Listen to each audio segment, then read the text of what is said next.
एक छोटे से गांव में सखुबाई नाम की औरत रहा करती थी। वो बहुत ही गरीब थी, किराए के घर में रहती थी। उसके पति को गुजरे 2 साल हो गए थे।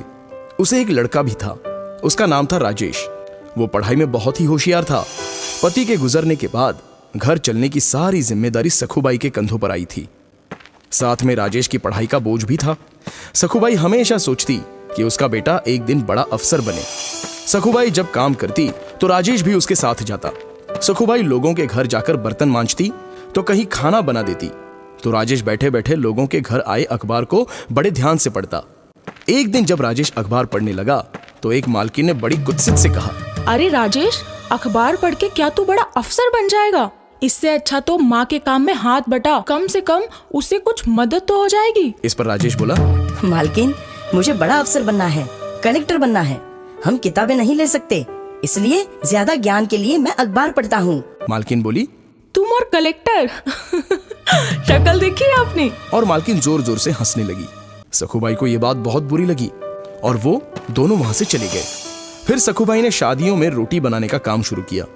वो अकेली ही 15-20 किलो की रोटियां बनाती थी। इसके लिए वो सुबह 3 बजे ही अपना काम शुरू कर देती थी। उसके साथ राजेश भी उठता था और माँ को मदद करके अपनी पढ़ाई करता था। एक दिन अचानक मकान मालिक उनके पास आए और बोले, क्या सखुबाई, तुम और तुम्हारा बेटा 3 बजे ही उठ जाते हो और ये लाइट जलाते हो? बिजली का बिल ज्यादा आ रहा है तुम्हारी वजह से। एक तो बिल ज्यादा दिया करो या फिर कमरा खाली कर दो। और मकान मालिक गुस्से से वहां से चले गए। फिर राजेश ने लालटेन जलाई और पढ़ाई करने लगा। माँ भी उस प्रकाश में रोटियां करने लगी। ऐसे ही राजेश ने अगले कुछ साल जी लगाकर पढ़ाई की और क्लास में हमेशा अव्वल आने लगा। राजेश की लगन देखकर अगली पढ़ाई के लिए उसके गुरुजी ने उसे दिल्ली जाने की सलाह दी और खुद खर्चा उठाने की जिम्मेदारी ली। राजेश तो 22 साल का हो गया था। फिर क्या था, राजेश दिल्ली चला गया और वहां खूब पढ़ाई की। वो घंटों लाइब्रेरी में किताबें पढ़ता रहता। फिर एक दिन जब एग्जाम का टाइम आया, जाते जाते किसी गाड़ी वाले ने उसे ठोक दिया।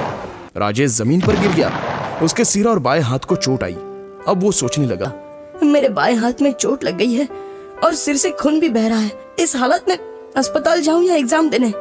अगर अस्पताल गया तो मेरा ये पूरा साल बर्बाद हो जाएगा और मेरे लिए मुमकिन नहीं है ये।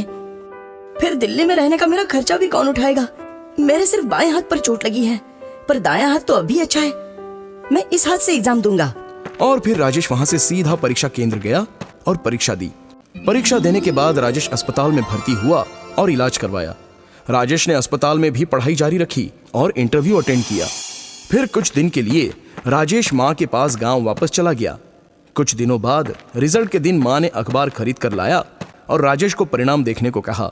राजेश ने रिजल्ट देखा तो उसने जोर से चीख निकाली, माँ, मैं पास हो गया, तुम्हारा बेटा अफसर बन गया, मैं कलेक्टर बन गया हूं माँ। ये सुनते ही माँ की आंखों से आंसू आ गए और वो दोनों रोने लगे। तो दोस्तों, क्या समझे इस कहानी से कि हमें हमेशा अपना लक्ष्य प्राप्त करने के लिए मेहनत करनी चाहिए। दुनिया चाहे हम पर हंसे या मजाक उड़ाए, लेकिन हमेशा अपने लक्ष्य का पीछा करना चाहिए। कामयाबी जरूर मिलती है।